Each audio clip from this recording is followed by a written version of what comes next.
Thank you, Lady Orpheus. Hester sneered, clearly smarting over their earlier exchange. But if that's Chetix, then who's feeding him?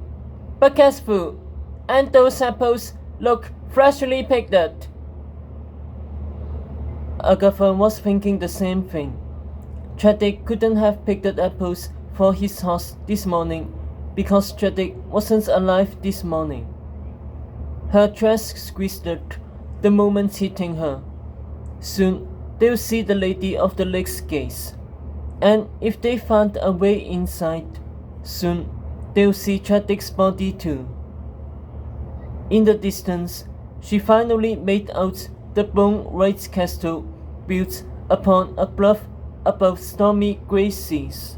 The crash of waves echoed with defending booms as colossal iron doors covered in snow swung open hard against the walk, lasted by the wind.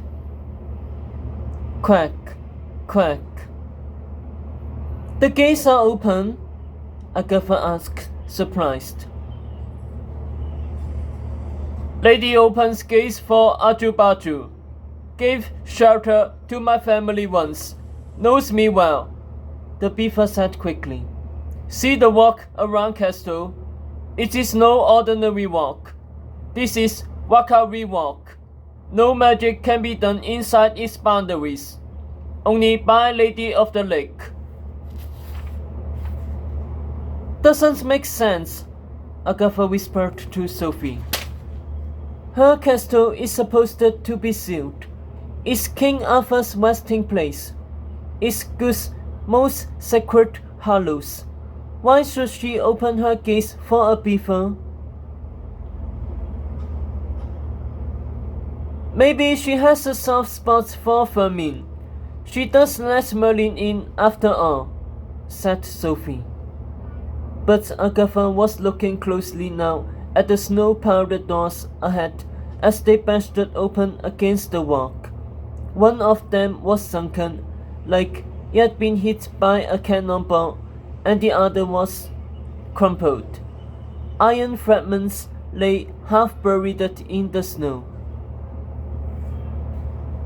You said our friend asked lots of questions, Agatha prompted, turning to the beaver. What did he ask? Ajubaju stopped at mid-sentence, frowning. Said he was here for school quest on behalf of Camelot. Wanted to know if anyone had broken into the Lady of the Lake castle. I said clearly they must not teach about Lady of the Lake at school. No one can break into Lady of the Lake castle. I will talk about Lady later in tower.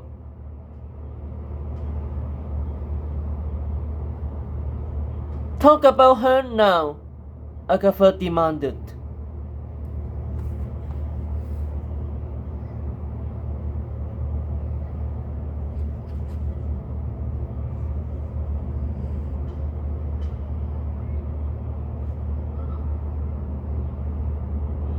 The beaver puffed loudly and waddled ahead.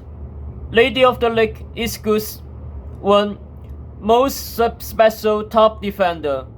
She was born with beauty, immortality, and infinite magic, but she is cursed. If she ever kisses a boy, even once, she will lose everything. So she hid in Avalon, free from temptation, he explained. Lady of the Lake will always be Camelot's guardian, because Camelot is Goose's oldest kingdom. Even from afar, Lady protects Camelot by giving King her sword of power and her waters as shelter.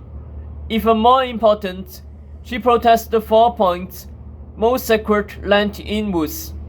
4 Points is site of King Arthur's last battle, where he received the mortal wound protecting balance between good and evil. As long as Lady of the Lake alive, 4 Points is safe and Camelot is safe. That is why Lady must be secured. No one allowed here except Merlin and the king.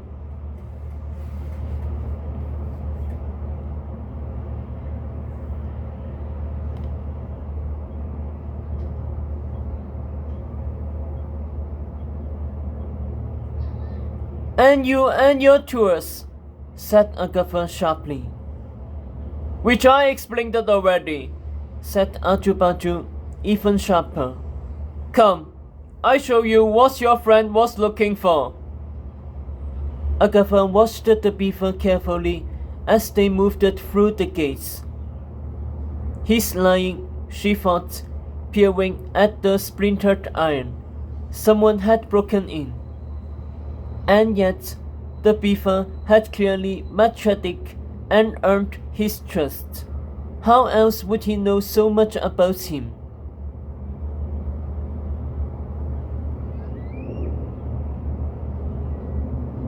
Warily, Agatha followed the group as they walked the path around Avalon's towers. These wide spires were all connected into one circular palace with no windows or doors, overlooking a maze of zigzagging staircases. She could see the entrance to the stairs ahead, leading down to the lake where the lady lived. Agatha's stomach nodded. It's where Chadwick's body would be. Luckily, most of the crew was listening to Ajubaju babble about the history of Avalon and hadn't noticed the stairs.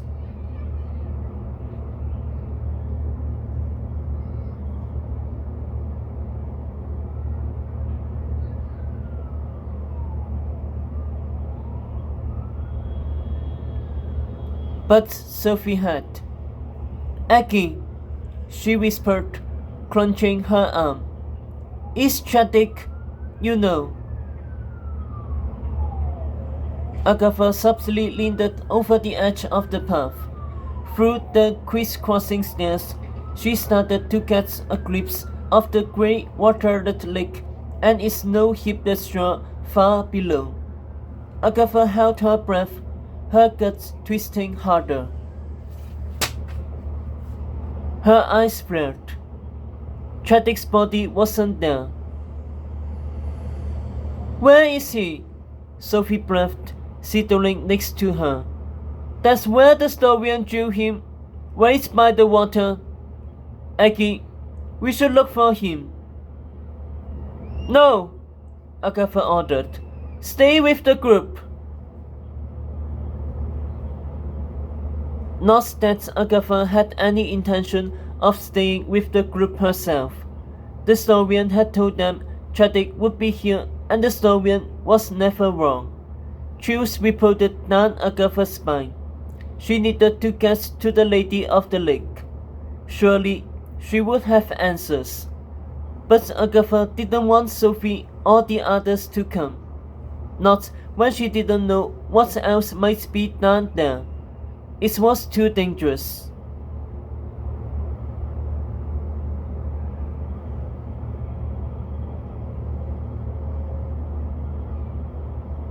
All the stories books I've read say the Lady of the Lake is immortal, she heard Nicola telling the beaver. Don't say anything about losing powers if she kisses a boy.